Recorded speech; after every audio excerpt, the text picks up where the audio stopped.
Bukan konglomerat tapi raksasa ini yang jagain harta karun Indonesia. Do what you can with what you have. Ini konsep paling realistis untuk kita memulai apapun. Ketika Presiden Indonesia ke-8 ngasih target pertumbuhan ekonomi 8%, menurut gua langkah paling masuk akal adalah mulai dari apa yang jadi harta karunnya kita, yaitu sumber daya alam.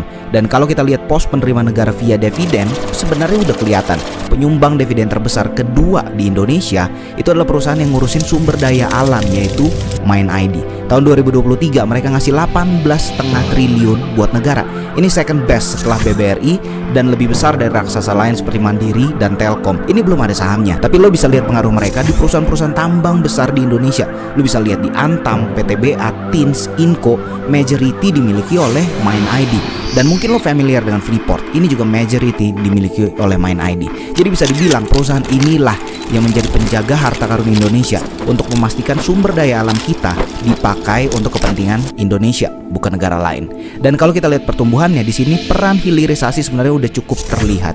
Soalnya tahun sebelumnya MindID yang diwakilkan oleh Inalum baru sampai di posisi ke-7 sebagai penyumbang dividen terbesar untuk negara. Jujur aja, terakhir Indonesia tumbuh 8% tuh tahun 96. That's why harapan gua besar untuk perusahaan yang jagain harta karun Indonesia kayak MindID ini. Dan kira-kira kalau perusahaan ini IPO, lu mau ikutan nggak?